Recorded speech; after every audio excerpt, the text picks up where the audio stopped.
Hey, good morning, good afternoon, good evening. Scott Luton and Greg White with you here on Supply Chain Now. Welcome to today's show. Gregory, how are we doing today? I'm doing quite well. I am wearing a collared shirt to show respect for our guests, but denim to show my general rejection of societal norms. Now that is an opening, folks. And I was just about to say, hey, that's one good looking shirt, Greg. Thank you. We use that in our family. By the way, I can't remember what show we or something we friend that we stole this from. When the kids were young, we would say knocking to respect your privacy, but coming in anyway to reinforce my authority. Okay, we're going to have to dive deeper It's a into great some. parenting technique. It You're sounds welcome, like it. folks. Parenting 101 next Yeah. week, 11 a.m. Join us. Supply chain parenting. Hey, we could learn a thing or two, but I've got to represent the first place Atlanta Braves. We've got about 2 weeks or so to the season, 2.5 weeks or so. And man, this playoffs, this expanded playoffs is gonna be something else. So we'll see how much damage Atlanta can do in the playoffs. But nevertheless, You Greg, think there's anyone that can take them out? Seriously. I mean, um, barring an actual slump. I'm hey man, They're I'm crazy. worried. I'm worried about that middle relief in Is that right? general. That's right. We'll see how it goes. So knock on wood. But what I'm not worried about, Greg, is Mm. more quality conversations today with leaders that are out there making it happen, doing big things. We got two more here today, especially helping organizations to do more with less and doing it well, especially from a supply chain perspective. Greg, should be quite the conversation, huh? Yeah, it sure as heck will. I mean, Gee it's been Willikers. like Entrepreneur Week. Like, how do we enable companies to be better this week? That's So, right. really, I'm looking forward to this. How do we That's right. enable these companies? Scott, you know how I feel. I do. Maybe you all know how I feel, but you can promise whatever you want in your marketing. You can drive sales however you want, but none of that matters if you don't deliver. That's right. That's So right. that's what supply chain is all about, is delivering on the brand promise that you make to your Uh, customer. Well said. And we're going to be talking a lot of that execution, that magical execution that allows companies to deliver on that brand promise. And folks, get ready. Beyond our guests and the brilliance you're going to hear from them and from Greg, we want to hear from you too. So drop your comments in the chat throughout the next hour. This is live, as we are about 95% of the time, it feels like. But Greg, we got to get to work. Yeah. Let's see here. I want to welcome in our two distinguished guests today. One's a repeat guest. We had a lot of fun with Jim Brochu, General Manager, Supply Chain with Pivotry, a few weeks back on a podcast with Constantine Oldino. And Jim is joined by Chad Hooker, Senior Vice President, Global Channel and Alliances with Fluent Commerce.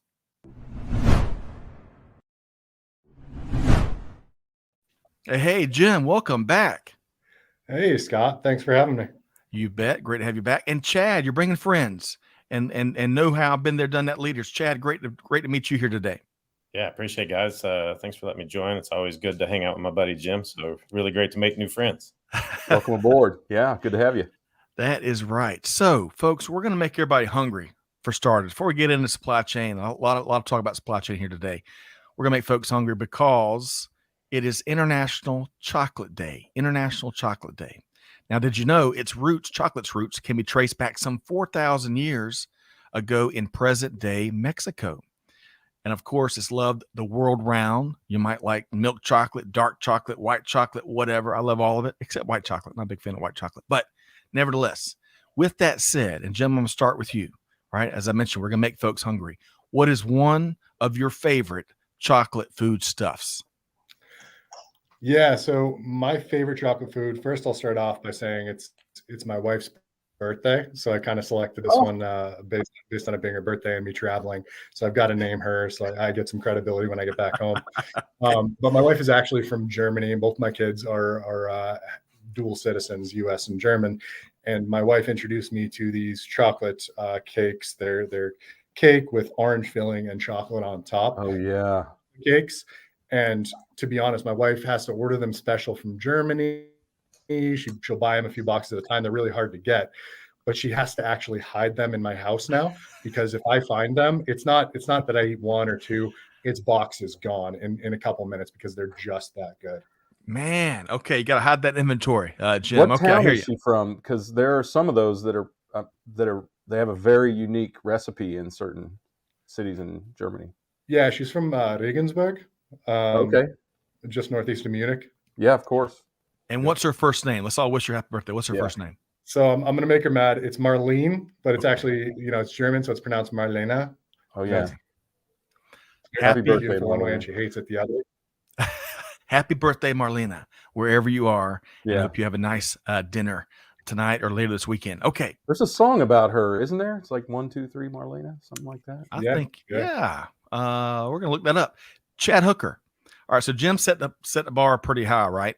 Yeah, if you're and- married, Chad, you better mention your wife now. Right. So Chad, tell us your favorite chocolate food stuff.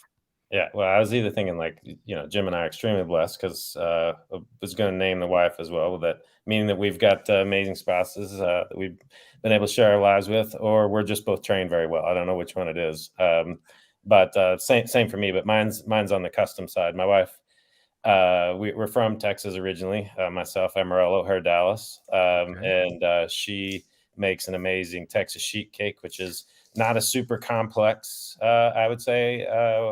Dessert on her repertoire, but it's definitely my favorite, and she absolutely smashes it every time. In fact, she made it again for recently for a fantasy football party that we were at, and so everybody dove in, and it was so good. I was that most people were not even wanting to put ice cream with it. They were taking it just the chocolate cake and passing Wow. it. That says something because a la mode makes any cake. But Greg, that's gonna be between Jim and Chad. That's gonna be tough to top. Greg, what's your favorite chocolate food stuff?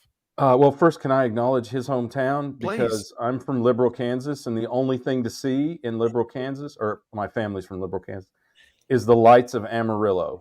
So we look over the horizon at the lights of Amarillo. There's not a tree between Amarillo and Liberal, Kansas, not one. So howdy, neighbor. I'm going to have to say there's a particular ice cream store in the Midwest called Brahms, and they have a chocolate marshmallow ice cream. It is the best ice cream you will ever eat in your life. So Okay. I love it. The marshmallow somehow really makes the chocolate even that much better. Okay. And having Nice. grown up with a mom who was a chocolate and ice cream freak, I got plenty of it. And in fact, I just went and visited her in Wichita last week after Yeah. the Chiefs lost, and ate, to Jim's point, I ate one whole container of her chocolate marshmallow ice cream. Okay. From Brahms. Love it. Yep. All right. I'm just going to add to the discussion. Y'all have already knocked it out, but Little Debbie's, I grew up with every version of Little Debbie from, the brownies. The brownies used to not be cosmic brownies. That's a new little twist. Back in the day, they had like chopped walnuts on them. And I bet we ate those by the package, right? I think they came. Were they 12. iced back then? Yeah, fudge on top But of that. no sprinkles or whatever. Oh, no, It's no, in no. cosmic.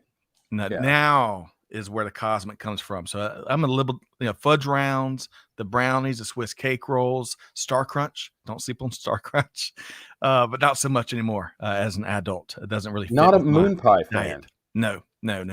Sorry, No. not to stereotype Southerners, but Right. I got to say I'm a little surprised. Thank you, Greg.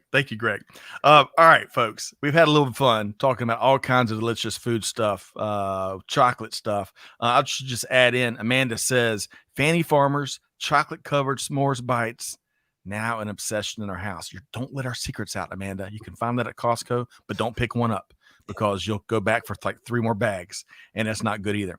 All right. We got to get to work, folks. We got a lot of good stuff to get into. Jim and Chad and their teams, as I mentioned on the front end, they're doing big things out in the industry. So what I want to start, though, let's level set. There's not enough context in this world, right? So I want to first level set, and we'll start with Jim for the 3 people out there that haven't heard of Pivotry. What does Pivotry do in a nutshell? Yeah, Scott. So essentially, like when a customer wants to find, buy, or get a product that they want, and they want to get it when and how they want, that's a frictionless commerce experience, right? And in a nutshell, Pivotry is really working on leading the charge into frictionless. We do that by just combining the right people, right? Talented people, data Yep. insights, and supply chain execution technology, including the one that we brought Chad on here to talk about today, into meaningful experiences. And we do that for more than 250 major global brands, right? But it's more than just business for us. It's a passion. And we got into this space because, frankly, our customers were struggling to leverage their business technologies in value-added ways. And we think there's a real opportunity to be of service there. Love that, Jim. Love frictionless. And I love when big time organizations bring some of their key partners to these conversations. And Chad, that brings us to you. So for the handful of folks that may not know about Fluent Commerce and your award-winning organization, as I see Forrester recently named you as a strong performer, tell us what Fluent Commerce does. Yeah, so thanks. Despite our name, Fluent Commerce are actually not a commerce platform. We're a distributed order management platform operating in commerce and supply chain. And you may ask, what's distributed order management? We basically see ourselves as being either the back end of commerce, either that B2B, B2C experience, or the front end of supply chain from an inventory and planning. So we sit the fence on both sides of those worlds. From a like feature function tech, how we do it, what we do. Effectively, we look at bringing in all sources of supply all across the network, whether that's warehouses, stores, 3PLs, dropship vendors, wherever that inventory sits, be able to bring in that inventory at scale, put an availability picture on top of that, so that you can express that out to whatever selling channel might be out there. And then I think we were talking a little bit earlier about the promises that you make to customers. That's what we're doing. We're making those promises as when and where and how you're going to be able to get that material. We then make that promise, and that surfaces itself up to could be a sales rep standing in front of their customer's office with a tablet in their hand making an order. Could be somebody either from a B2B or a B2C experience on the web, mobile, whatever. Once they've identified what they want, then they add and create that order. We're then orchestrating that order and the fulfillment back out to all those sources of supply that I mentioned. And then communicating that back out to the customer as well as internally if there's problems, if there's errors, if there's things that need to be addressed. And then once that item gets there, should the customer not be 100% satisfied or doesn't fit the bill, then we then orchestrate the return, getting that item back into stock, return it to the vendor, disposal, whatever. And so we offer we're a global brand. Headquartered in Australia, got sales operations and customers in APAC, EMEA, as well as the Americas. So we do everything for those of us in global roles to be up at all hours of the day to be talking to the teams. And we get the honor of working with Jim and his team as they're doing the implementations for us out there in the field and helping us innovate and drive new things out there for our joint customers. Chad, I love that. I appreciate it. Greg, when you think about Pivotry and Fluent Commerce and how they're partnering together, moving mountains, what comes to your mind? Well, you had me at frictionless. You know that, Scott. I mean, look, the expectation of B2B is the same as the expectation of B2C these days.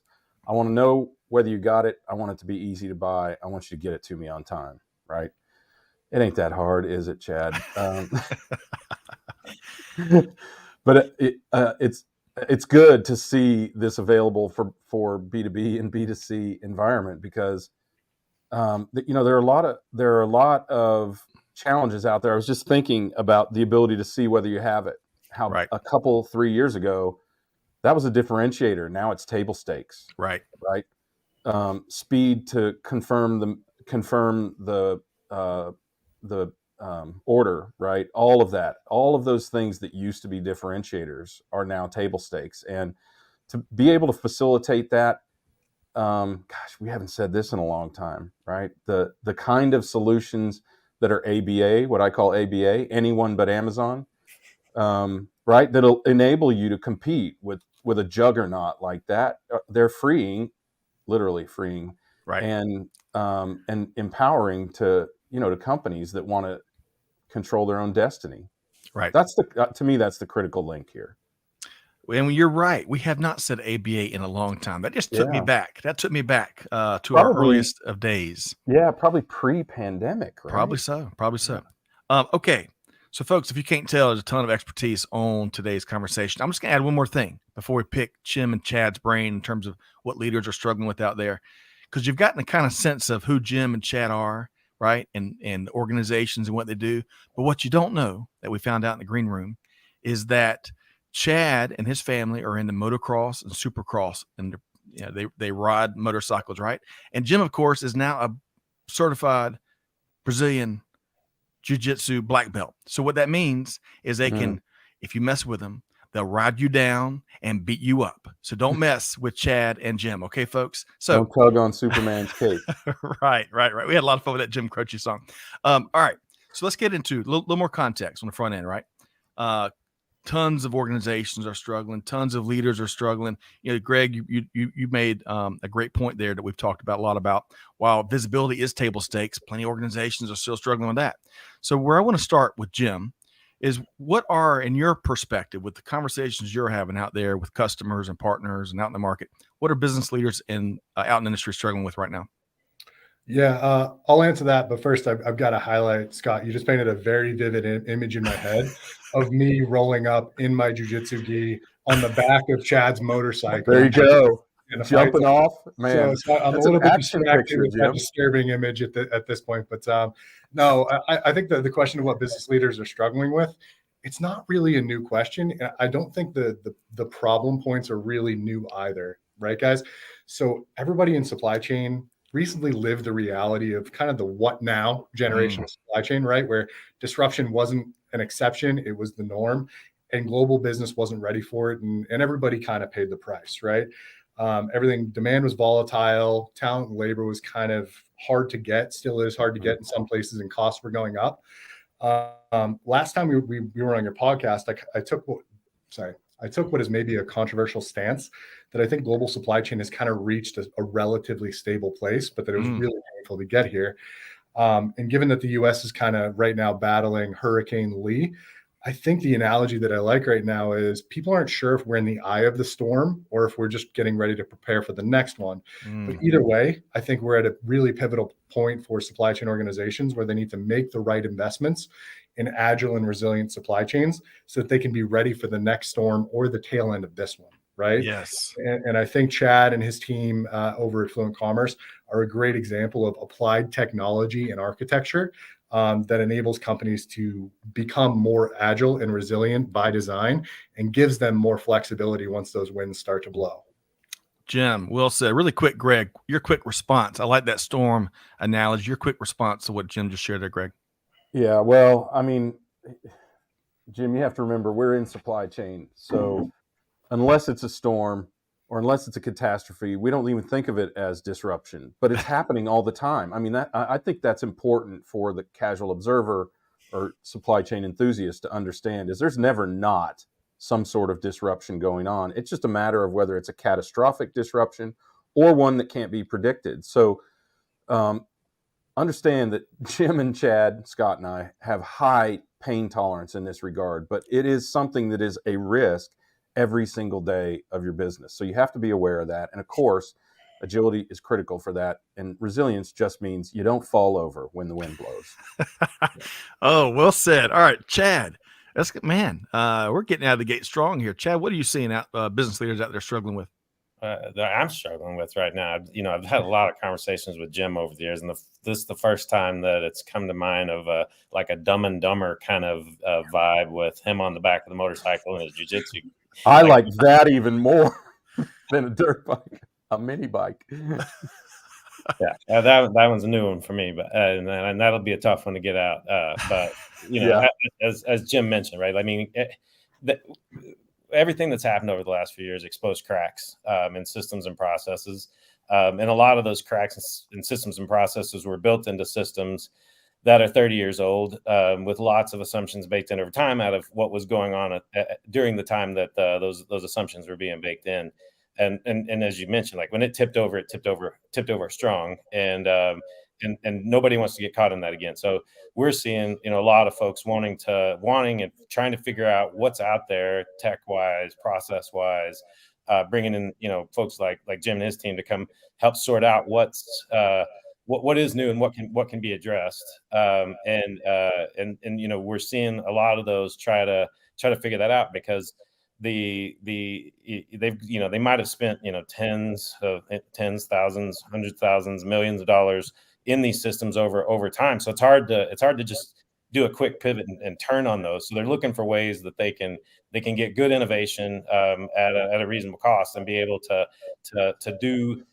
do and innovate without having to do large scale wholesale replacements. And because and also looking at those systems that they have, it's hard for them to find talent that can do it. It's hard to find budget to get that done. So we're constantly trying to figure out ways that our tech and how we can help them augment and change and innovate and be ready and be nimble, such that those 30-year-old systems with concrete poured over them don't have to pivot on a dime again. Chad, yes, we're going to dive a lot more into the need for being nimble later in the show. But Greg, out of all that Chad shared there, what's one thing that folks got to really take away here? Well, I mean, we hit an inflection point with old technology, and Chad, to your point, and old viewpoints on supply chain. Scott, we see it every day. People, I don't know what to say, whining about the fact that we didn't have visibility for 30 years, and then celebrating that we have visibility in certain industries when that visibility has been available for literally decades in other industries and is table stakes, not differentiation, right?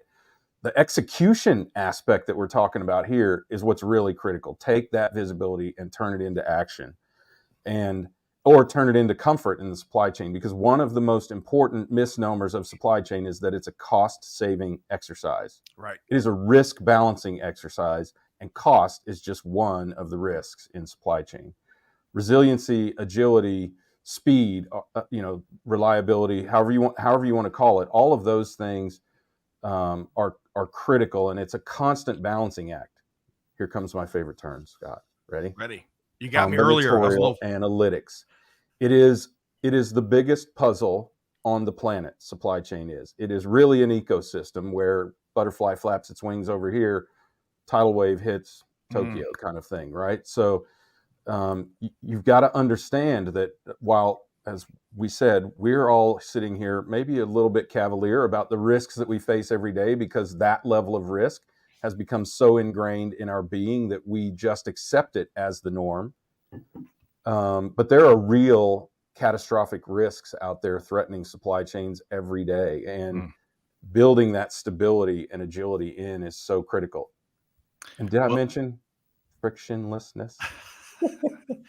That's the place to be. I just love that. I just think that, the generations that are coming into supply chain, and those of us who are enlightened enough to recognize that supply chain has to change, which clearly Chad, you and Jim are,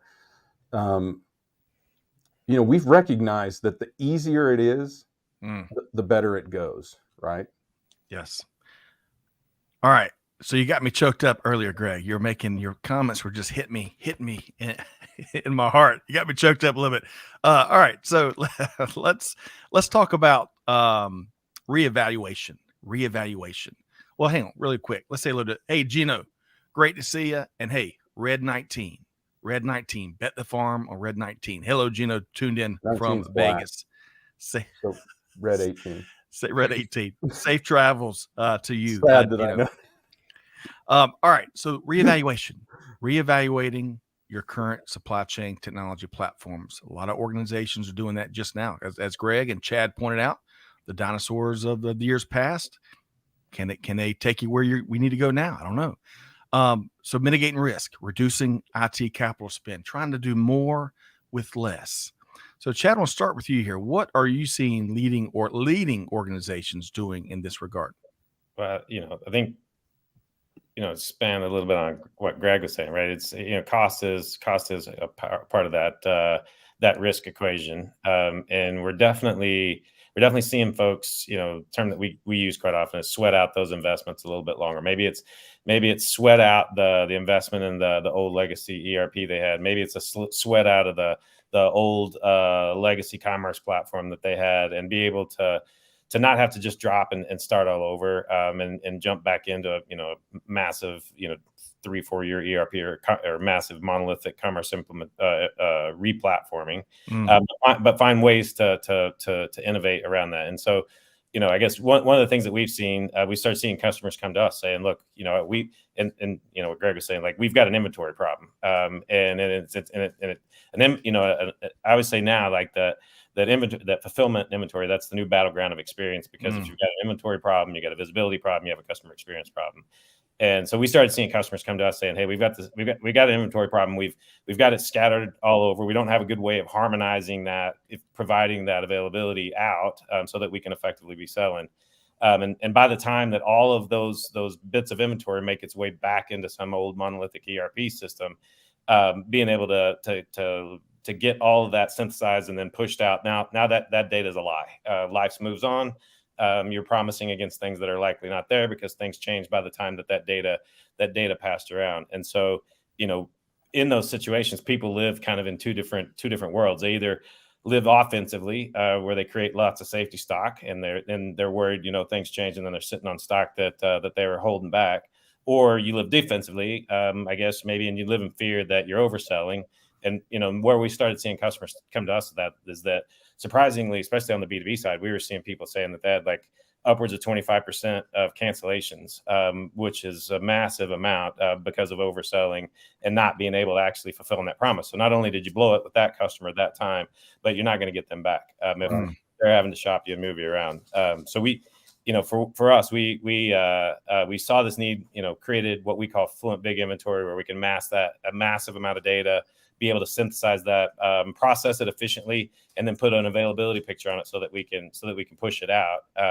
And that's just kind of one of the ways that we've seen, like, customers asking us, hey, we've got a very specific problem, how can we solve that very specific problem? And then, start building some ROI on that, and then start innovating and retiring other bits of the tech out there in the ecosystem that tipped over in those last few years.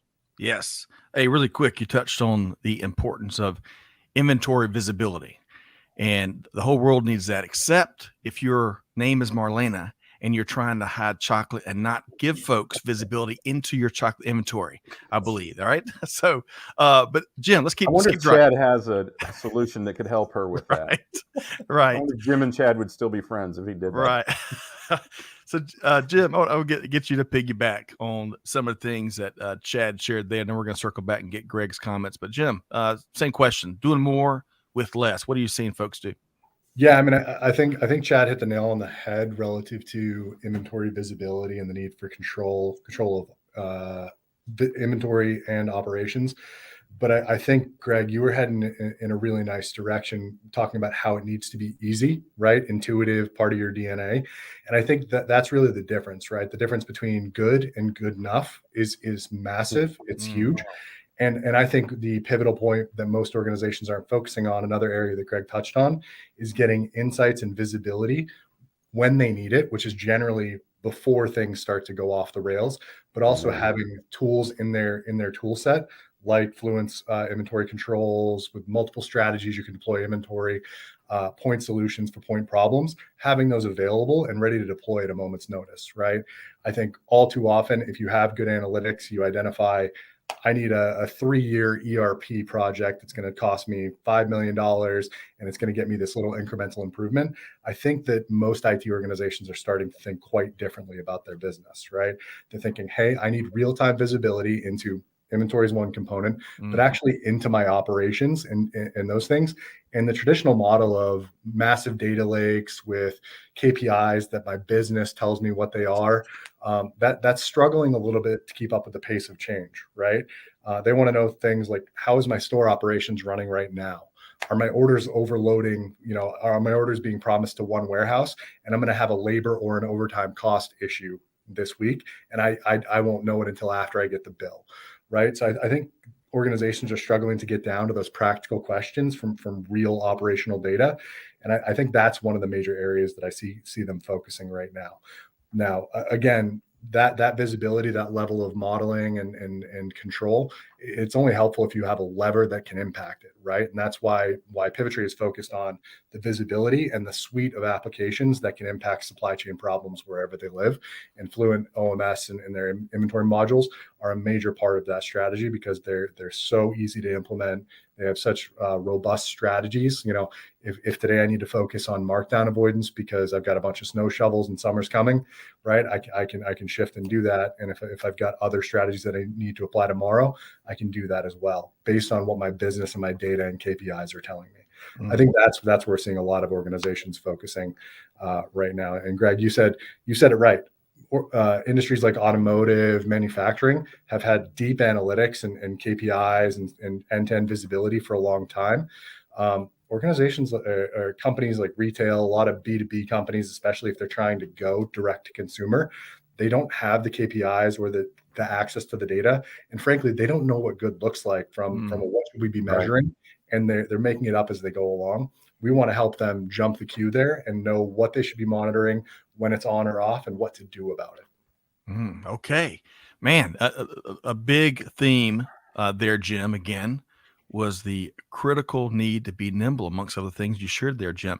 Greg, they referenced some things you said several times in Chad and Jim's response. Your thoughts about doing more with less, Greg?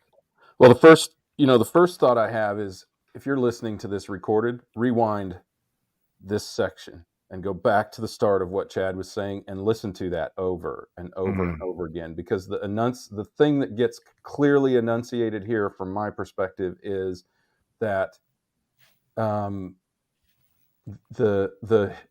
legacy, archaic solutions of yesteryear are not going to get you there. And that's absolutely been proven. First of all, they were, as Jim just spoke to, they were engineered in a time when we had a dearth of data, when we had low expectations, we had no specialization in supply chain, and it was things like batch overnight processes of data. So by the end of the day, the inventory you're looking at is yesterday's inventory, not counting what was sold today, things like that, right? Then you have min-maxes and some of these ancient techniques. And you have to realize most of these ERP technologies still have Fortran code. I don't even know what Fortran code is, but I know that it's from the 50s, and that's all you need to know. So what we're seeing is, and there's so much to address, which is why I said rewind, but there's so much to address. But the things that jumped out at me was people are starting to sort of kernelize their transactional systems because that's what they're good at. ERPs are really finance systems with a few shallow branches off to the side that attack some specialty areas. And then if you can kernelize those systems and just kind of isolate them and use them for the data processing and transaction processing that they're so good at, and then feed that data to more timely and frankly, modern and deep solutions, just the way Jim talks about it so matter-of-factly, I think that's one of the areas you want to listen to again. That description that he says just so matter-of-factly, as if it is just something you do every day, that's the difference between these types of solutions, these specialized supply chain solutions, and ERP solutions. Please, please, please, please buy ERP from ERP vendors, buy supply chain technologies from supply chain technology vendors, right? It's worth it to go that deep, right? ERPs are a mile wide and an inch deep. These kinds of technologies that we're talking about today are a mile deep. And you can layer them right, and companies are doing it over and over and over again. You can layer them right on top of that ERP. And I can't remember Chad or Jim who made this point. Don't feel compelled to pull out that ERP. Just kernelize it to what it does best and stack specialized technologies on top of it to solve those problems. Well said, man. Tons of passion and been there, done that know-how on today's, and we're halfway through. So Chad, we're gonna have to hit that throttle and pick up the pace a little bit. We got a lot more to get through here today. I want to add in Keith Gorney. Great to see you, Keith. Says, I had a major retailer tell me they missed $75 million in e-com sales due to not being able to access inventory across their supply chain during COVID. Excellent, man. Talk about a painful chapter there. All right, so switch gears here. Talking about A lot of groups out there, a lot of leading groups out there, supply chain leaders building integrated ecosystems to drive operational excellence, good old OpEx, and transformative outcomes, results. Otherwise, why do you do it? So, Jim, start with you. What are you seeing along these lines? Yeah. Before I get to that, I just want to be fully transparent. I didn't ask him to make the comment, but Keith is on the Pivotry team. He's one of my retail executives, so he's got some real lived-in experience. So thanks, Keith. It's a good comment. So I think, Greg, when we talk about the ecosystems approach, you kind of hit on a concept, right? Layering in solutions, kind of going back to the sheet cake that Chad's wife mentioned earlier, right? Love that. Yes. But it's a good analogy, because if your need right now is a really deep, rich, chocolatey, satisfying sheet cake, and you don't want the ice cream, don't get the ice cream. You don't need the ice cream. But with these smaller point solutions, what you're able to do is add the ice cream when you want the ice cream and need the ice cream. Add the sprinkles, add the chocolate sauce. Whereas with an ERP, you're right, Greg, it's kind of an off the shelf. You go to Dairy Queen and they hand you a thing and it's got all this stuff on it, but it's never going to beat the homemade sheet cake for quality, depth, and those things, right? And here's the thing: I really believe in this ecosystem model, this open integrated systems model. And the analogy I like to use is essentially two great cities, Boston and New York, right? They're both wonderful places to be, both fantastic cities. But in New York, if you know the destination, you can get there, right? It's easy because, it's really easy because it's set up in a grid system, well set up and very easy to get from A to B. Whereas in Boston, sometimes you can see your destination and you can't get there, right? I think these legacy architectures are a lot like Boston. You can see your destination, but you've got to pay back all this technical debt that you've built over years, decades, sometimes even multiple decades, depending on the organization, before you can even start doing what you're doing. I think the modern ecosystem really is moving in the direction of intentional architecture that makes it a lot easier to get around and navigate to where you need to be, right? So it's really an infrastructural approach to a traditional problem. And then, I hate to be a broken record, but the danger with this distributed approach for deep capabilities is loss of visibility, right? Because you're no longer necessarily relying on one data platform, one system like a traditional ERP to do everything. So companies can't lose sight of getting that visibility in a composable world. And a composable architecture is that well-planned city. But the visibility is really the planning and the orchestration that happens to make sure that the snow plows are running, the buses are on time, all that stuff, right? Orchestration. And y'all can't see this, but behind the scenes, and Amanda and Catherine, thanks for helping to make the show happen today. Amanda says, that chocolate cake analogy, chef's kiss, Jim. So she loved that, where you started with the sheet cake. All right, I'm going to get Greg away in just a second, but Chad, speak to this ecosystem and how folks are leveraging that out there. No, yeah, for sure. And I think, while we did all agree that, Jim's got the best hair in supply chain, he has. We've all been through many cycles of this, and I feel like we're kind of in the same parallel universe we were like in the 90s, 2000 of commerce, where the commerce platforms at that time were a drop of all kinds of capability, just like the ERP, right? And in commerce, a commerce platform was content, search, PIM, cart, checkout, had the whole kit. All that was broken down. And now we're seeing that on the supply chain side, and being able, just as you said, Greg, that being able to layer in and put build that ecosystem with intent. I think using Jim's word, purpose built for your needs, not what the ERP vendor said you needed to do, a mile wide and an inch deep kind of thing. And I think, for the commerce side of the world, what started out on what was termed mock was a kind of a design principle or a design philosophy amongst systems, where if a system adhered to microservices, API first, cloud, and headless as a principle, that gave customers the ability to compose those ecosystems of intent, and it gave. And then it gives them the ability to identify what they need, and we see that next rev of innovation from a mock and composable that lived in the commerce world, now kind of floating back in the supply chain world. And I think, as Jim was mentioning, I think what I've always said in this is that for us, being a mock platform, being able to adhere to those principles and be able to provide our piece into that ecosystem, we still need strong folks like Jim and his team that know the industry, know the platforms, know the customers, so that they can pull this together and build that ecosystem of intent versus just the ERP or the monolithic commerce platform that got dropped. All right. Ecosystem of intent. I love how you put that there, Chad. Greg, weigh in on what we've talked about, these ecosystems that Jim and Chad are talking about, and how that's being leveraged here in 2023 and beyond. Your thoughts, Greg? Yeah, I want to address something that's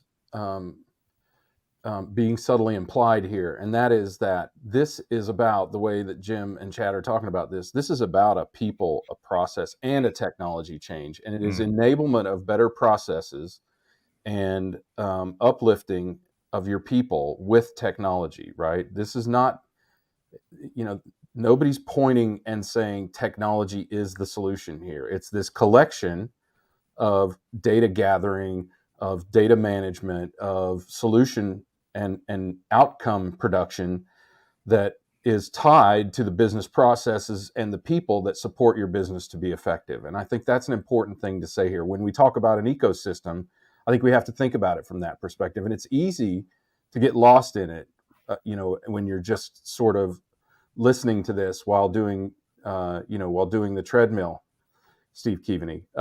And he's going to be doing, he's listening, or Memory Mathema, or whoever else is out there exercising while you do this. But I want to make sure that we do, highlight that, because nobody is here saying just plug this junk in and magic happens, right? What we're saying is this is a powerful augmentation and a powerful level of enablement of the processes, the sound processes, business methodologies, and people and skills that you need to apply to make your business more effective. But what it does provide, I'm going to go right back to the F word. What it does provide is that frictionless capability to enhance those processes and enhance and accelerate those outcomes. And goodness knows, supply chain, retail, we all need less friction in our lives, both at the office and at home, right? We all need more F words in our lives. Right. Actually, probably people in retail probably don't need more F words in their lives. I have a feeling. I agree with you from experience that you use plenty of them. All right. So we're going to now shift gears, and we're going to go through three specific areas of put a finer point on parts of this conversation. So we're going to start, Chad, with composability, and of course being nimble, the importance of composability. And I feel like there's a word beyond nimble. I want to say something like nibblety, but that's not a word.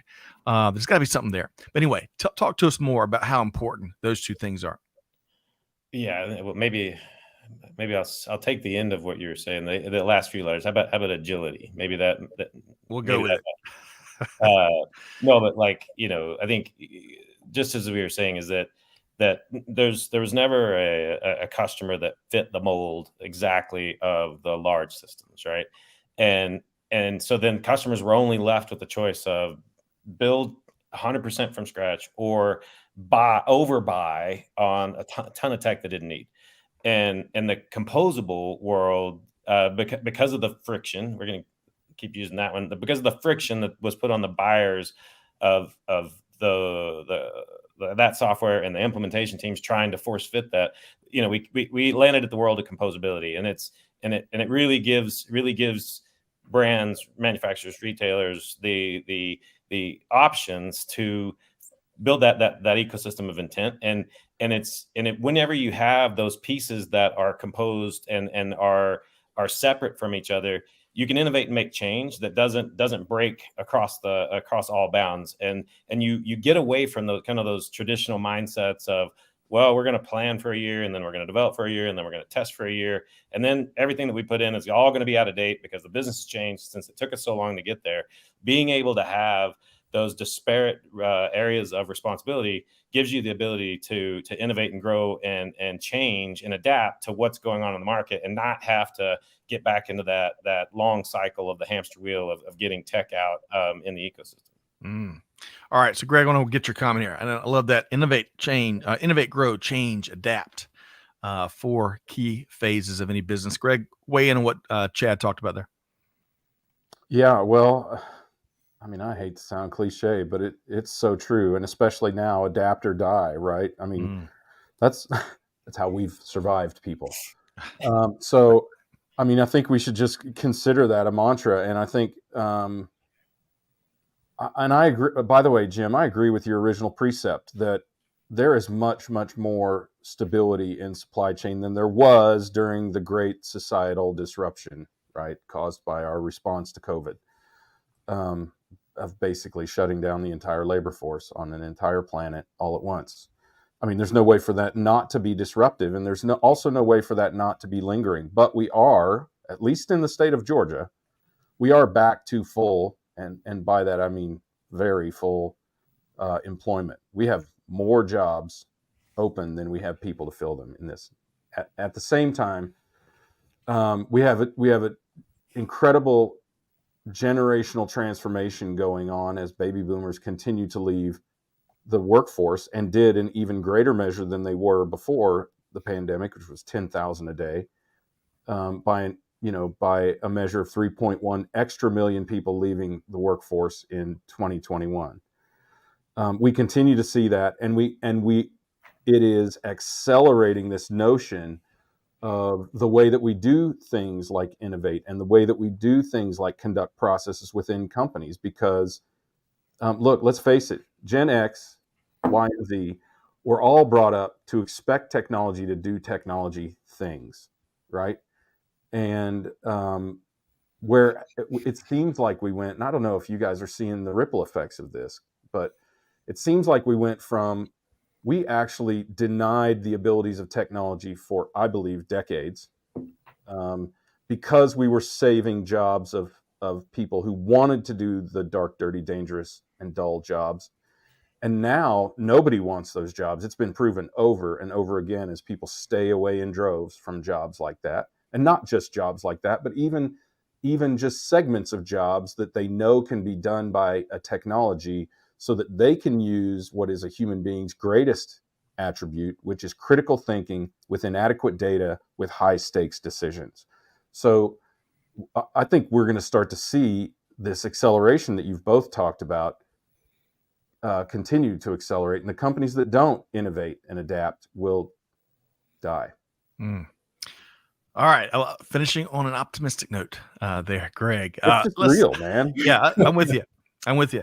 Hey, really quick, for the sake of time, I want to move us ahead to this next point about, going back to what Jim said, the difference between good and good enough. It's kind of what is still between my ears. So the need for best in breed supply chain execution platforms. We're going to touch on this via 2 main topics here. Starting, Chad, with order management system, OMS. What's your take there on the need for companies to really embrace the right platform there from an OMS standpoint?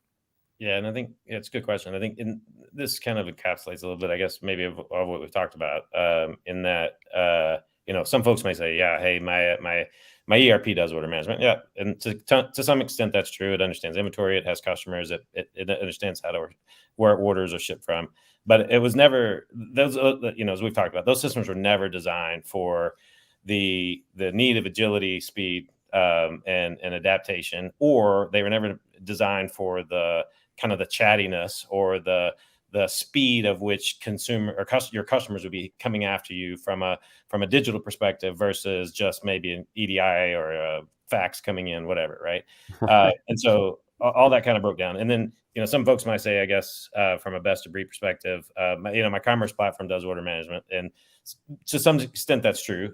You can call in to maybe a call center, and somebody goes into the commerce platform and can change the ship date or cancel an order. Yeah, that's managing an order, but that's not distributor order management. And you might be able to get away with, say, managing 10 or so locations from an inventory perspective. But once it grows out beside that, you can no longer just use, well, what's the closest ship node to the customer to send it to. You've got to be able to make better intelligent decisions on the availability and on the promise. And without having a true platform made to do that, you're just never going to be able to make those kind of bets on what you can do with your customers and be able to serve them in the way that they want to be served. Yes, technically, I could pitch for the Braves in the playoffs, but that's probably not what you You have want. an Right, arm. to your point, that's right. All right, so Jim, let's keep that conversation going. Best in breed supply chain execution platforms. Let's talk about warehouse management systems, WMS. Your thoughts, Jim? Yeah, I mean, we've talked so much about composability and kind of this agility concept, but when I look at traditional warehouse management, the capabilities are way behind most of the other areas of supply chain execution, right? Way behind order management and others. In order to solve a point problem in a warehouse, right? On most platforms, which is almost all the platforms, you either need to upgrade, which is not an upgrade, it's a massive IT project, or it's a rip and replace, right? And the ability to stitch in composable solutions, that more modern capability, it's existed a little bit in other domains for a while. Warehousing is definitely lagging. And we think that's a big opportunity space. So Pivotry has actually reimagined the warehouse as a set of discrete microservices that, when together, is a complete warehouse platform, but when separate, is discrete capabilities. And if you can imagine, like if you're an automotive spare parts company in B2B and you want to light up a new direct to consumer channel, the barrier to just opening up a new channel is that you need to implement an entirely new warehouse management platform that's capable of shipping parcel, because you can only support full truckload and pallets, right? That's a massive cost to run effectively an experiment for your business, right? It's crazy. And we see a better solution where, hey, you might be able to leverage our waving and our outbound pick and pack microservices discreetly to put that right on top of your platform, get to market more quickly, test the theory. And our other bet is, honestly, you're going to like those so much that you're going to want to light up the rest of the microservices to support the rest of your business, right? And the benefit you get there is you don't enter a multi-year capital intensive project. You get to market more quickly. And if it doesn't work, you pull them out, right? It's a much easier, lighter model and a better way of doing business. And that's Pivotry WMS. And I want to highlight that this is a platform. Our team has been supporting warehouses for major brands, 3PL, warehousing, manufacturing, retail, and B2B for over a decade now. We've taken all those learnings and distilled them into best of breed microservices that can do everything the big guys, the Manhattans, JDAs can do. We can do it better. We can do it in smaller chunks, and we can do it more quickly. Love that. And Greg, I'm going to bring you in on the next point. I'd love to get you way in there on one of the things Jim was talking about, making smart bets. But let's move on for the sake of time to supply chain and execution visibility, right? Specifically leveraging control tower. Jim, speak to us about that. Yeah, I mean, this is another example of Pivotry putting our money where our mouth is, right? We were working on platforms like Fluent, like Pivotry's WMS, and what we saw was all of the reporting and analytics were trailing projects that either they didn't happen or they delivered subpar results, right? Businesses measuring things that were sales the next day and other things. So we took it upon ourselves to build a best of breed analytics platform that takes your real-time data from your operational systems, crunches the numbers, and takes industry experts like Keith, who commented earlier, to present you with, retail, click and collect, store, warehouse metrics that are meaningful to drive your business, right? So if we see that your picking and packing is too slow, those metrics are at the point that you consume them, and they're presented by our analytics platform right in the WMS. If you're implementing a click and collect solution because you want to enter a new market in a smaller geo on Fluent Order Management, you need to know how that's going, and you need to know how that's going while you're doing it, not after you've run the project and after you've made a bunch of customers mad and launched them onto Facebook, right? So that's what we're aimed at, and I would say we're seeing some success there because we picked the right technologies, and frankly, we picked the right partners who are doing supply chain execution well. Partners like Fluent Commerce. All right, so Greg, give me your brisk reaction to that, and then we're gonna paint a bright future, because there's a lot of big things to come between these two organizations. Your comment there, Greg? Composability is the key. I mean, look, you have one problem at a time. You often can't see through that to the next problem until you've solved it. And very often it starts with something really transactional and really simple, which is why WMS is the largest selling technology in supply chain technology, right? There are many, many more WMS sales of technology than any other product in in supply chain. So, but that's what makes that as a hurdle is what has stalled so many companies from getting it. Honestly, that was a little bit of a revelation, Jim, to think of it that way, that big lift of that gigantic technology that is really only operates within the four walls of the warehouse is the big lift to getting companies to the ability to get online or e-commerce or whatever you want to call it. So that and the other thing is that there is this universal notion whenever you implement technology, solve the smallest, most proximate, most painful solution first. Because what I've experienced in, Scott, thousands and thousands of technology implementations is you might try to sell them a big old solution, but all they still really care about, and frankly, we've all learned the hard way if we've sold technology, all they really want to pay for is solving that problem that gives them the most pain today. Right. So if you can deliver it that way, that's beneficial to both the client and to the technology company to have less overhead for supporting a customer for one single problem. You get them past that problem, they mature a bit in their operations or their ability to evolve, and you take them to the next one. You solve that a piece at a time until you get them to a composed solution. Well said. Well said. What I'm buying is Chad driving that ATV and Jim on the back, ready to kick some butt. We're gonna have an image next time y'all join us. We're gonna have an image of make sure you have an image to share. A ninja sword too. I know you can't. Yes, that's not the right reference, but the ninja sword is pretty cool. Right. Drive the point home. Talking about things that are pretty cool, Greg. Perfect segue.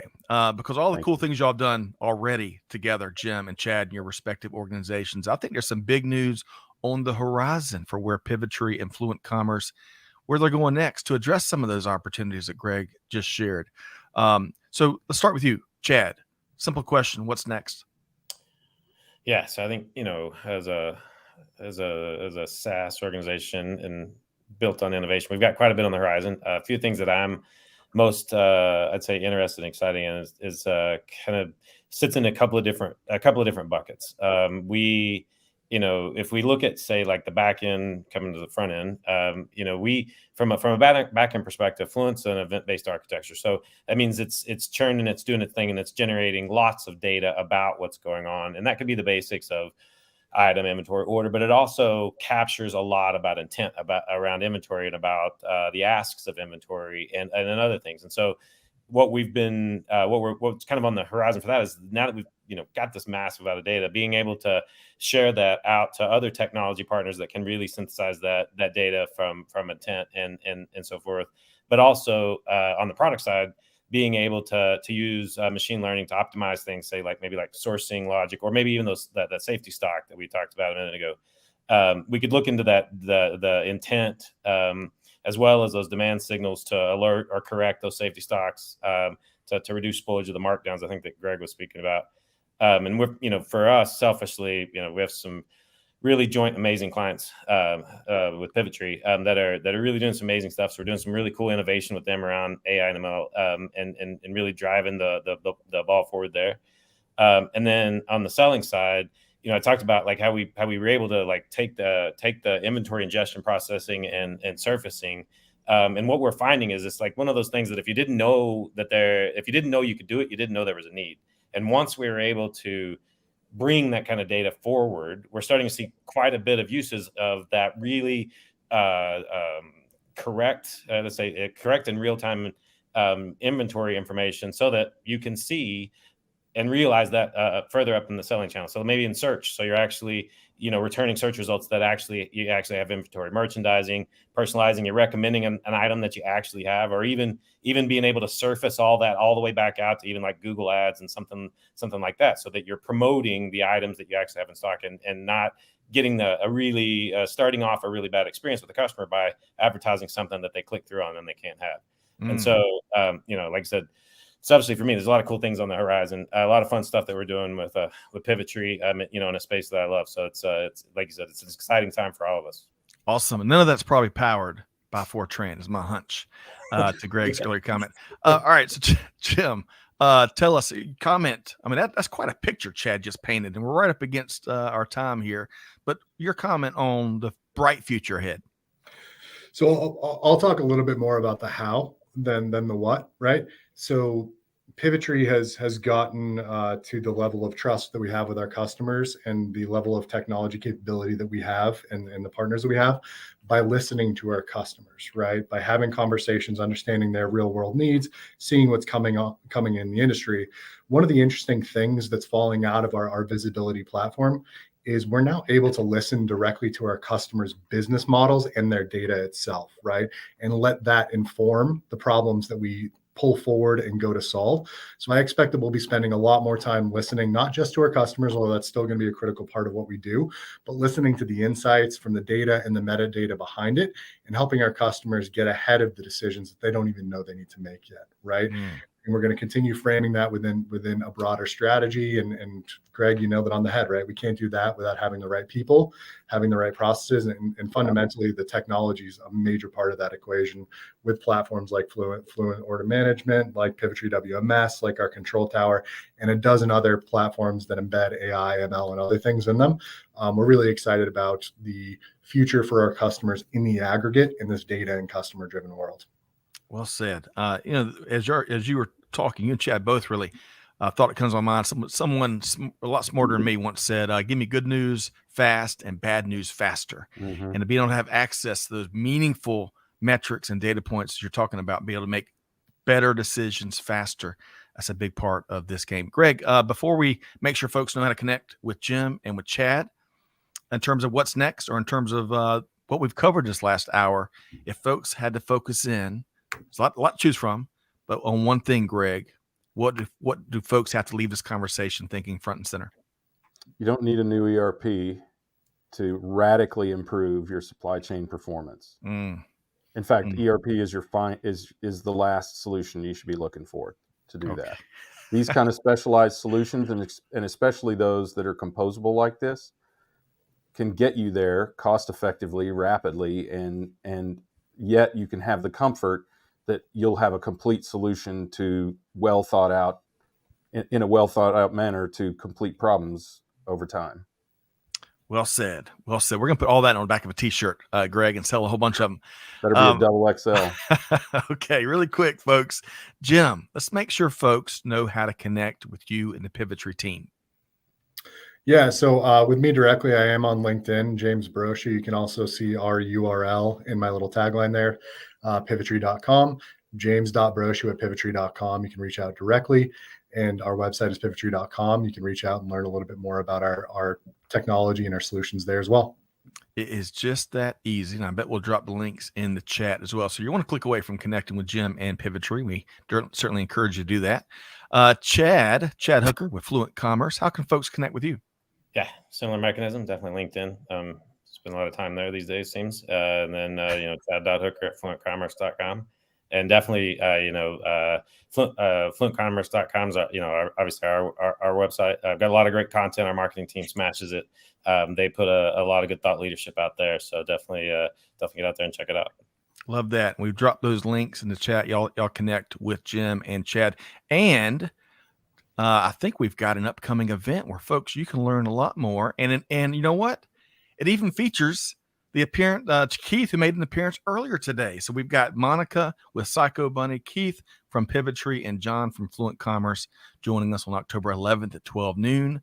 And we will have that link. We'll probably be dropping that link as well in the chat. Y'all come on and join us for another full conversation with folks that are making supply chain happen, not like they did in the 50s, but as they are doing in the maybe 2030s for future, right? Future stuff. All right, Greg, man, what a conversation. I really enjoyed you and Jim and Chad diving in, chopping this up. Ton of know-how, ton of doing things different, and a ton of passion for getting the outcomes that brands and companies are depending on to be brought to, especially to their customers. So big thanks to all of y'all folks for joining us here today. I know we couldn't get everybody's comments. We had a lot to get through, a lot of good stuff. I got about 17 pages of notes, Greg. I don't know about you. Man, you've added 4 pages since the who's counting though? Right? Who's counting? Are you writing bigger, or is that just inflation? I don't know. But we also uncovered why I lost all that money in Vegas, because it's not red 19, it's black 19. But we'll save that for another day. Big thanks to Jim Brochu, General Manager, Supply Chain with Pivotry. Jim, thanks so much for joining us. Thanks for having me. You bet. Until next time. And then Chad Hooker, Senior Vice President, Global Channel and Alliances with Fluent Commerce, also doing big things out there. Chad, a pleasure to have you here today. Absolutely. Thanks, fellas.